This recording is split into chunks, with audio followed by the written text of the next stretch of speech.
अस्सलाम वालेकुम स्टूडेंट्स, कैसे हैं आप लोग? उम्मीद है आप सब खैरियत से होंगे। आई एम सईदा कामना Nadeem, I am your biology teacher for class 9th। आज स्टूडेंट्स हम लोग मलेरिया की ही स्टडी करेंगे, मगर आज हम ये देखेंगे कि मलेरिया का कॉजेटिव एजेंट प्लाज्मोडियम है या कुछ और हम ये कैसे जानेंगे? हम पढ़ेंगे साइंटिस्ट की ऑब्जर्वेशंस को, उसकी हाइपोथेसिस को और डिडक्शंस, और फिर ये देखेंगे कि किन एक्सपेरिमेंट्स ने ये बात साबित की कि Plasmodium is the cause of malaria. जी स्टूडेंट्स, तो अपने पिछले लेक्चर में हम लोगों ने स्टार्ट की थी स्टडी ऑफ मलेरिया, और हमने ये देखा था कि साइंटिस्ट के या डिफरेंट फिजिशियंस के मलेरिया के बारे में क्या बिलीव्स थे। कुछ साइंटिस्ट का ख्याल ये था कि मलेरिया गंदी हवा की वजह से होता है, और कुछ का ये ख्याल था कि मलेरिया गंदा पानी पीने की वजह से होता है। डिफरेंट ऑब्जर्वेशंस हम लोगों ने देखी थी कि कुछ लोग जो थे वो ये कहते थे कि मलेरिया उन लोगों में ज्यादा आम है जो लोग गंदे इलाकों में रहते हैं, लेकिन अभी तक हमें उसका असल कॉज मालूम नहीं था। उसके बाद हमने ये पढ़ा कि एक फिजिशियन आया जिसका ताल्लुक फ्रांस से था। उसने ब्लड ऑफ मलेरियल पेशेंट्स को ऑब्जर्व किया अंडर माइक्रोस्कोप, और उसने ये कहा कि मलेरियल पेशेंट्स के ब्लड में कुछ क्रिएचर्स मौजूद हैं जो हमें आम आंख से नजर नहीं आती, मगर माइक्रोस्कोप के नीचे वो ब्लड ऑफ मलेरिया पेशेंट्स में नजर आ रही हैं। लेकिन उसकी बात पर किसी ने यकीन नहीं किया। लेबरॉन के 2 साल बाद एक और फिजिशियन ने सेम ऑब्जर्वेशंस दी कि मलेरियल पेशेंट्स के ब्लड में कुछ क्रिएचर्स मौजूद हैं जो कि कॉजेटिव एजेंट हो सकती हैं मलेरिया का। और फिर 3 साल बाद एक और फिजिशियन ने यही रिसर्च दी, और उसने भी यही ऑब्जर्व किया मलेरियल पेशेंट्स के ब्लड में कि कुछ ऐसे माइक्रो ऑर्गेनिजम्स मौजूद हैं जो कि मलेरिया का पॉजिटिव एजेंट हो सकते हैं, और उसने इन माइक्रो ऑर्गेनिजम्स को प्लाज्मोडियम का नाम दिया। इसके अलावा जो हमने पिछले लेक्चर में पढ़ा था वो ये था कि मलेरिया के लिए एक ड्रग मॉलिक्यूल आया जिसका नाम था क्यूनीन, जो कि क्यूना के ट्री की बार्क में भी प्रेजेंट था और सिंकोना ट्री की बार्क में भी मौजूद था, और ये इंतहाई इफेक्टिव रेमेडी थी मलेरियल पेशेंट्स के लिए। अब स्टूडेंट्स हम देख लेते हैं कि 19th सेंचुरी के आखिर में साइंटिस्ट ने कुछ ऑब्जर्वेशंस दी पुरानी ऑब्जर्वेशंस की ही बेस पर कि मलेरिया का पॉजिटिव एजेंट क्या क्या हो सकता है, और इनमें से 4 ऑब्जर्वेशंस जो बहुत ही इंपॉर्टेंट थी वो आपकी बुक में दी गई हैं। जिसमें से जो पहली ऑब्जर्वेशन है वो ये थी कि साइंटिस्ट ने ये बात ऑब्जर्व की कि मलेरिया का और मार्शी एरियाज का यानी दलदली इलाकों का कोई ना कोई आपस में रिलेशन जरूर है। अभी भी साइंटिस्ट का ये बिलीव था कि ऐसे लोग जो मार्शी एरियाज की तरफ रहते हैं उनमें मलेरिया की डिजीज बहुत ही आम है। तो उन्होंने ये ऑब्जर्व किया कि यकीनन कोई तो वजह है कि मार्शी एरियाज के रहने वाले लोगों को मलेरिया ज्यादा है। एक और जो मुशाहिदा था वो ये था कि क्यूनीन मलेरियल पेशेंट्स के लिए इंतहाई इफेक्टिव ड्रग साबित हुई। जब भी लोग क्यूना ट्री की बार्क को या सिंकोना ट्री की बार्क को अपने फीवर के ट्रीटमेंट के लिए इस्तेमाल करते तो उनका फीवर ठीक हो जाता था। तो उन्होंने ये ऑब्जर्व किया कि असल में क्यूनीन है जो कि इन दोनों बार्क्स में प्रेजेंट है, और क्यूनीन ही मलेरिया के लिए इफेक्टिव रेमेडी है। एक और जो ऑब्जर्वेशन दी गई वो ये थी कि साइंटिस्ट ने ऑब्जर्व ये भी किया कि जब कुछ वॉलंटियर्स को मार्शी वाटर पिलाया गया तो उनमें मलेरिया नहीं हुआ, यानी drinking stagnant water does not cause malaria. एक और जो ऑब्जर्वेशन दी गई वो ये थी कि Plasmodium is the cause of malaria, क्योंकि बहुत सारे साइंटिस्ट ने, जैसे लेबरॉन की हमने बात की, उसके 2 साल बाद और जो फिजिशियन आए और उसके 3 साल बाद एक और जो फिजिशियन आया, उन तीनों की एक ही ऑब्जर्वेशन थी कि मलेरियल पेशेंट्स के ब्लड में माइक्रो ऑर्गेनिजम्स मौजूद थे जिनको के प्लाज्मोडियम का नाम दिया गया, और ऑब्जर्वेशन में ये बात भी लिख दी गई कि Plasmodium is the cause of malaria. तो स्टूडेंट्स, हमने अब तक 4 ऑब्जर्वेशंस पढ़ी मलेरिया के मुतालिक। एक ये कि मलेरिया का और मार्शी एरियाज का आपस में कोई ना कोई रिलेशनशिप है। दूसरा ये कि क्यूनीन जो है वो बहुत ही इफेक्टिव रेमेडी है मलेरिया की ट्रीटमेंट के लिए। तीसरा ये कि अगर हम मार्शी वाटर पिए तो हमें मलेरिया नहीं हो सकता। और चौथा ये कि प्लाज्मोडियम जो है वो ही पॉजिटिव एजेंट है ऑफ मलेरिया, यानी प्लाज्मोडियम ही माइक्रो ऑर्गेनिज्म है जो कि मलेरिया कॉज करता है। इन सब ऑब्जर्वेशंस की बेस पर हमें मालूम है कि साइंटिस्ट ने एक हाइपोथेसिस ड्रॉ की, क्योंकि हमें पता है कि ऑब्जर्वेशन के बाद जो नेक्स्ट स्टेप होता है वो ये होता है कि आप अपने ऑब्जर्वेशन की बेस पर, यानी अपने डाटा की बेस पर एक स्टेटमेंट देते हो जो कि कहलाती है हाइपोथेसिस। तो इसी तरह साइंटिस्ट ने अपनी इन 4 ऑब्जर्वेशंस की बेस पर एक हाइपोथेसिस ड्रॉ की, और वो हाइपोथेसिस क्या थी? वो ये थी कि Plasmodium is the cause of malaria, यानी प्लाज्मोडियम ही है जिसकी वजह से मलेरिया कॉज होता है। लेकिन ये हाइपोथेसिस ठीक है या गलत है, ये तो एक्सपेरिमेंट ही साबित करेगा। अब हम देख लेते हैं कि इस हाइपोथेसिस की बेस पर साइंटिस्ट ने एक डिडक्शन भी, यानी इस हाइपोथेसिस का एक लॉजिकल रिजल्ट भी कंक्लूड किया या प्रिडिक्ट किया, जिसको कि हम कहते हैं डिडक्शन। और साइंटिस्ट ने क्या डिडक्शन दी? साइंटिस्ट ने कहा कि if Plasmodium is the cause of malaria then all the malarial patients should have Plasmodium in their blood. इस हाइपोथेसिस की बेस पर साइंटिस्ट ने एक रिजल्ट प्रिडिक्ट किया जिसको हम लॉजिकल कॉन्सिक्वेंसेस ऑफ हाइपोथेसिस भी कहते हैं, यानी डिडक्शंस दी। और वो डिडक्शन क्या थी? हम देखते हैं कि वो डिडक्शन इफ और देन लॉजिक के साथ थी, और वो डिडक्शन ये थी कि if Plasmodium is the cause of malaria then all the malarial patient should have Plasmodium in their blood. यानी साइंटिस्ट ने ये कहा कि अगर प्लाज्मोडियम ही कॉज है मलेरिया का, तो इसका मतलब ये हुआ कि जितने भी मलेरियल पेशेंट्स हैं उन सब के ब्लड में प्लाज्मोडियम मौजूद होना चाहिए। अब ये डिडक्शन, हाइपोथेसिस और साइंटिस्ट की ऑब्जर्वेशंस सही है या गलत है, ये एक्सपेरिमेंट ने साबित किया कि क्या वाकई ही प्लाज्मोडियम ही कॉज है मलेरिया का, या कोई और क्रिएचर या कोई और माइक्रो ऑर्गेनिज्म जो है वो मलेरिया कॉज कर रहा है। स्टूडेंट्स, अब जो डिडक्शन हमारे सामने आई जो कि साइंटिस्ट ने दी कि अगर प्लाज्मोडियम ही पॉजिटिव एजेंट है मलेरिया का, तो हर वो इंसान जो कि मलेरियल पेशेंट है उसके ब्लड में प्लाज्मोडियम होना चाहिए। ये हम लोग देखेंगे कि क्या ये डिडक्शन ठीक है या गलत है एक्सपेरिमेंट के थ्रू। तो इस पर एक्सपेरिमेंट किया गया, और हम लोगों ने ये बात पढ़ी थी कि जब भी साइंस में हम एक्सपेरिमेंट करते हैं तो वो एक्सपेरिमेंट हमेशा कंट्रोल्ड एक्सपेरिमेंट होना चाहिए, यानी उसके लिए हम 2 ग्रुप्स बनाते हैं, एक होता है कंट्रोल ग्रुप और दूसरा होता है एक्सपेरिमेंटल ग्रुप।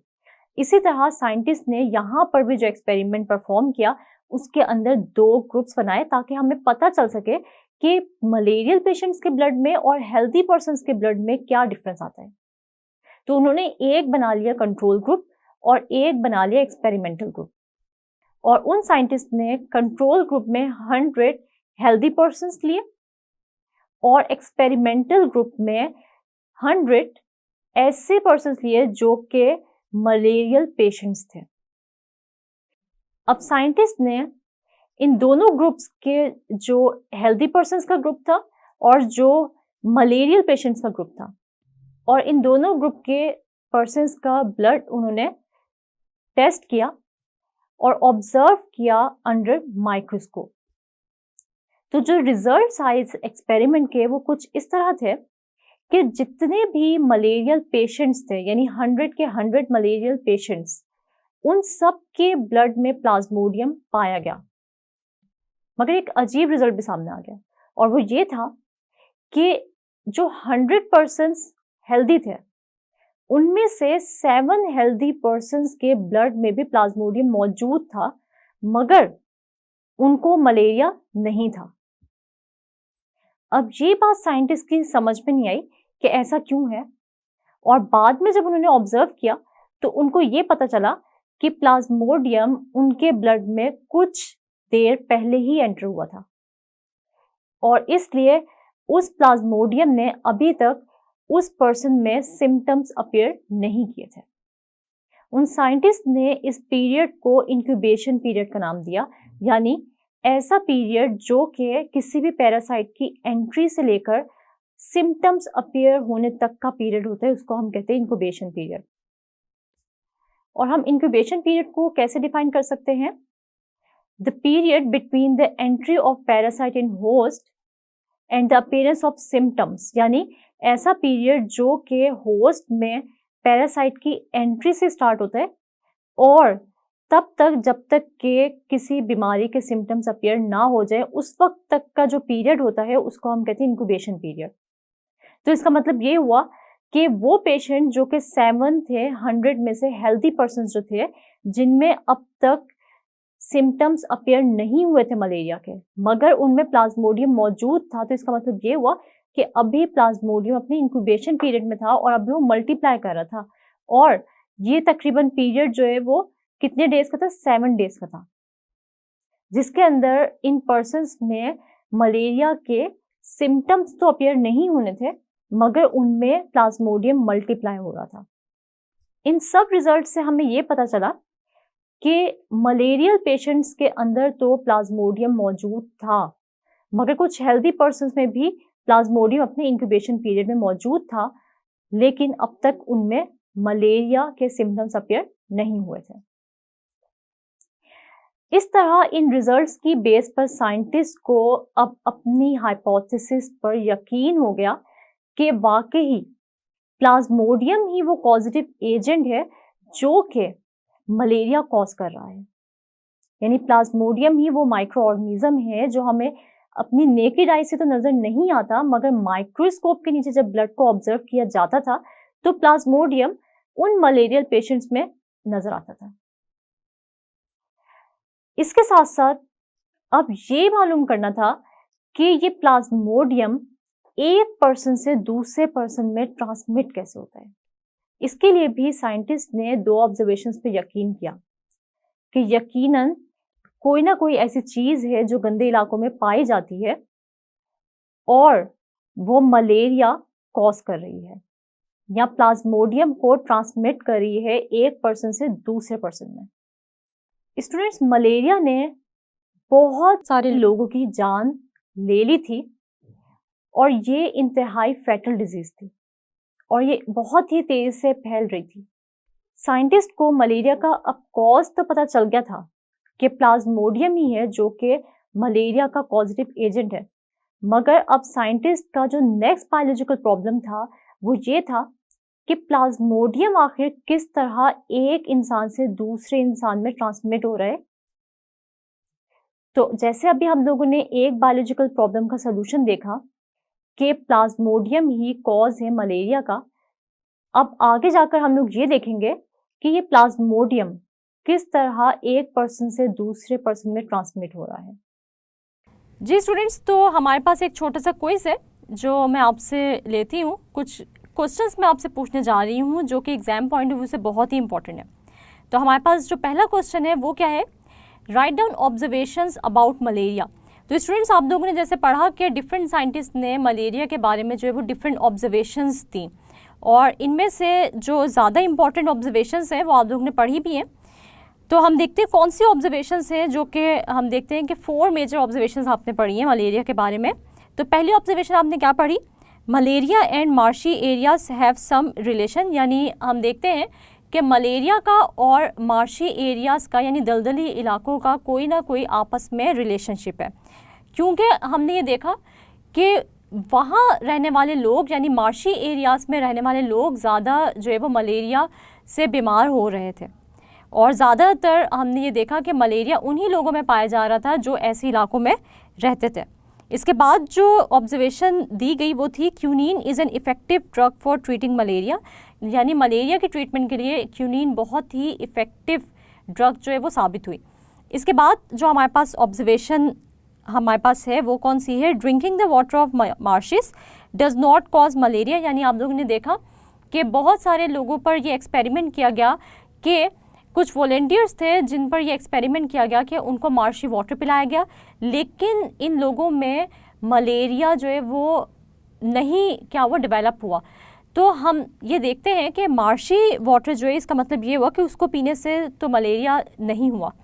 इसके बाद जो ऑब्जर्वेशन थी वो क्या थी कि Plasmodium is seen in the blood of malarial patients, कि जब भी मलेरियल पेशेंट के ब्लड टेस्ट किए जाते तो उसमें जो है वो कुछ माइक्रो ऑर्गेनिजम्स जो है वो नज़र आते थे, और जिनको क्या नाम दिया गया, प्लाज्मोडियम का नाम दिया गया।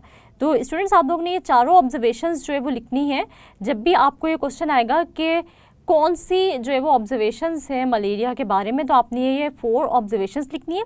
लेकिन अगर आपसे ये पूछा जाएगा कि A.F. किंग ने कौन सी ऑब्जर्वेशंस दी, तो वो हम आगे जाके पढ़ेंगे।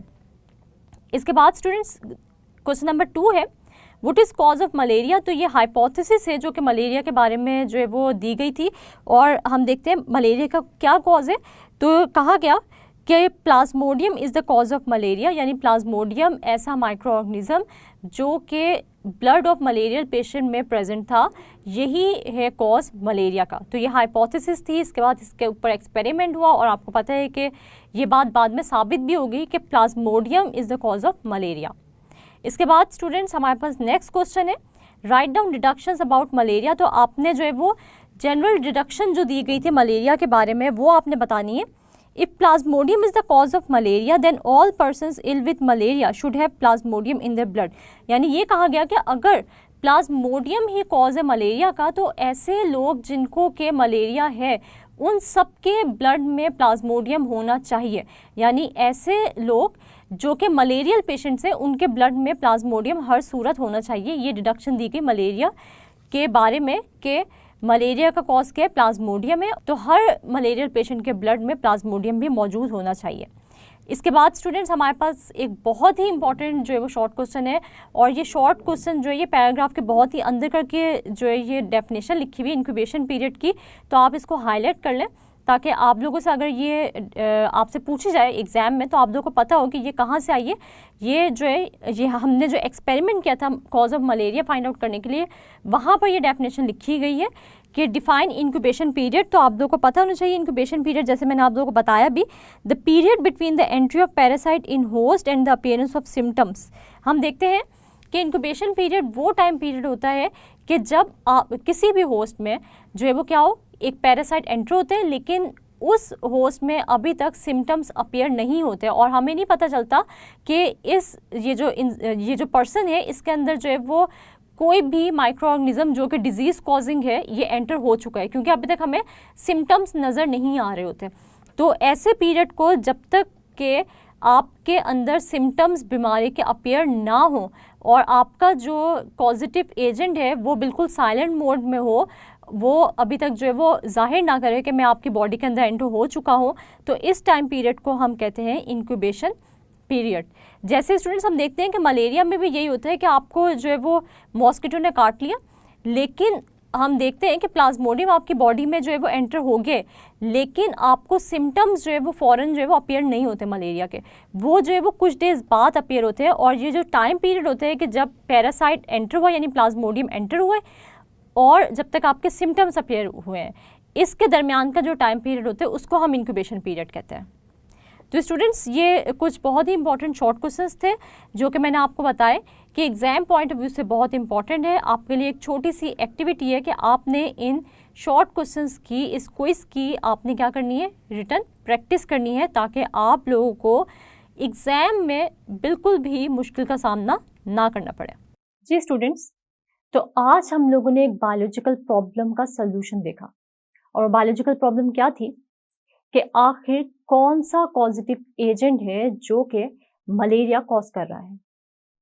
और हमने ये देखा कि किस तरह साइंटिस्ट ने ऑब्जर्वेशन से हाइपोथेसिस ड्रॉ की, अपनी हाइपोथेसिस से डिडक्शंस, और फिर डिडक्शंस को किस तरह एक्सपेरिमेंट्स की रोशनी से गुजारा, और फिर क्या रिजल्ट्स आए जिसने ये बात साबित कर दी कि Plasmodium is the cause of malaria. तो पहले हमने 4 ऑब्जर्वेशंस पढ़ी कि मलेरिया और मार्शी एरियाज का आपस में कोई ना कोई रिलेशनशिप है। फिर हमने ये देखा कि क्यूनीन इफेक्टिव रेमेडी है मलेरिया की। तीसरी ऑब्जर्वेशन हमने ये देखी कि प्लाज्मोडियम मलेरियल पेशेंट्स में पाया जाता है, या वो ही कॉजेटिव एजेंट है मलेरिया का।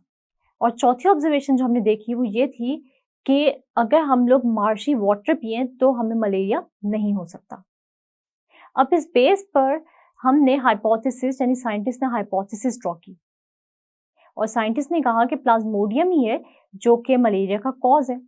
तो साइंटिस्ट ने इस हाइपोथेसिस के बेस पर डिडक्शंस ड्रॉ की, और वो क्या थी कि अगर प्लाज्मोडियम ही कॉज है मलेरिया का, तो हर मलेरियल पेशेंट के ब्लड में प्लाज्मोडियम होना चाहिए। और फिर एक्सपेरिमेंट ने ये बात साबित भी की कि हाँ, हर मलेरियल पेशेंट के ब्लड में तो प्लाज्मोडियम मौजूद था, लेकिन साथ साथ एक शॉकिंग रिजल्ट भी हमारे सामने आया कि कुछ हेल्दी पर्सन्स 100 में से 7 ऐसे थे जिनके ब्लड में प्लाज्मोडियम पाया गया, और अभी प्लाज्मोडियम अपने इंक्यूबेशन पीरियड में था, और प्लाज्मोडियम ने अभी अपने सिम्टम्स मलेरिया के अपीयर नहीं किए थे। और कुछ डेज बाद जब वो अपनी इंक्यूबेशन पीरियड से बाहर निकल जाता, तो तब उन पर्सन्स में जो कि अभी हेल्दी नजर आ रहे थे, उनमें भी मलेरियल सिम्टम्स अपीयर होने लगते हैं। अपने अगले लेक्चर में हम एक और बायोलॉजिकल प्रॉब्लम को देखेंगे, और देखेंगे कि किस तरह साइंटिस्ट ने इस बायोलॉजिकल प्रॉब्लम का सलूशन निकाला। और वो बायोलॉजिकल प्रॉब्लम क्या है? वो ये है कि आखिर प्लाज्मोडियम किस तरह एक पर्सन से दूसरे पर्सन के ब्लड में ट्रांसमिट होता था। मुझे उम्मीद है कि आज के लेक्चर की आप लोगों को अच्छे से समझ आ गई होगी। नेक्स्ट लेक्चर तक के लिए अपना बहुत सारा ख्याल रखिएगा और मुझे दुआओं में याद रखिएगा। तब तक के लिए अल्लाह हाफिज।